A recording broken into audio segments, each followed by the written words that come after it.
আজকে আমি বানাবো গরিবের আমসত্ত্ব। তো এটা কিভাবে রেডি করে তো চলেন আপনাদের সাথে শেয়ার করি। তো হ্যালো এভরিওয়ান, আসসালামু আলাইকুম। It's me Isra Jahan Tamanna and welcome to my another blog video.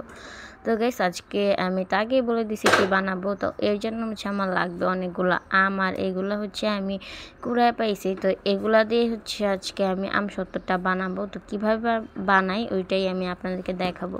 আর আমসত্ত্ব বানানি এত আহামরি এত ঝামেলা না, তারপরেও আর কি আমি আপনাদেরকে দেখাইতেছি। তো এখানে হচ্ছে ফার্স্টে আমি আমগুলো খুব ভালোভাবে ধুয়ে নিতেছি। তো ধোয়া শেষ করে তারপরে এখানে এসে হচ্ছে আমি মশলাটা রেডি করার জন্য, যেমন হচ্ছে শুকনা মরিচ, তারপর হচ্ছে পাঁচফোড়ন। তো এগুলো না দিলে হচ্ছে আর কি আচারের মতো লাগেই না।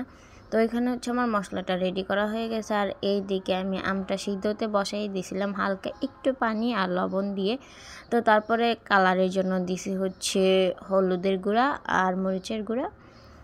তো এখন হচ্ছে এটা খুব ভালোভাবে আমি ম্যাশ করে নেওয়ার চেষ্টা করবো, কারণ হচ্ছে এটা যত ম্যাশ হবে এতই হচ্ছে এটা খেতে ভালো লাগবে। আর এটার নাম আমি গরিবের আমসত্ত্ব কেন দিছি আমি আপনাদেরকে একটু পরেই বলতেছি। আমি হচ্ছে আগে কোনো সময় আমসত্ত্ব বানাই নেই, তারপর হচ্ছে একলা মানে সবাই বানাইতেছিল, তো আমি মনে করছিলাম যে এটা এইভাবেই করে।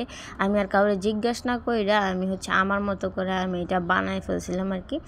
তো আপনারা দেখবেন যে যখন আমার আমসত্ত্বটা রেডি হয় তখন দেখবেন যে হচ্ছে এটার মধ্যে একটু গুটি গুটি দানা দানা ছিল, এর জন্য আর কি এটার নাম দিয়েছি আমি গরিবের আমসত্ত্ব। তো এটা কিন্তু আমি মজা করে দিছি, আপনারা কেউ হচ্ছে সিরিয়াসলি নিয়েন না।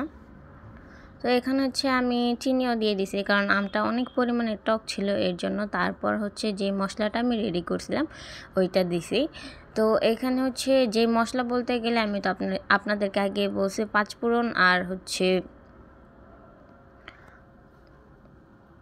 মরিচের দুইটা হচ্ছে তেলে, তারপর হচ্ছে থেতলে নিয়েছিলাম, তো ওইটাই আর কি এরকম হয়েছিল। তো এখানে হচ্ছে আমার আচারটা রেডি হয়ে গেছে। তো এইটা হচ্ছে আমার আচারের ফাইনাল লুক। তো এই তো আমার ভিডিও ছিল এই পর্যন্তই। আশা করি আপনাদের সকলের ভালো লেগেছে। যদি আমার ভিডিওটা আপনাদের ভালো লেগে থাকে তাহলে আমার চ্যানেলটাকে সবাই সাবস্ক্রাইব করবেন অ্যান্ড সবাই আমাকে অনেক পরিমাণে সাপোর্ট করবেন, যাতে আমি সামনে আরও ভালো ভালো ভিডিও নিয়ে আসতে পারি।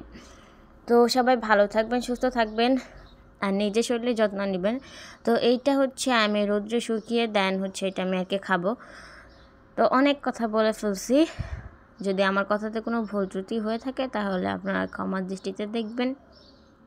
তো সবাই ভালো থাকবেন, সুস্থ থাকবেন। খুদা হাফেজ।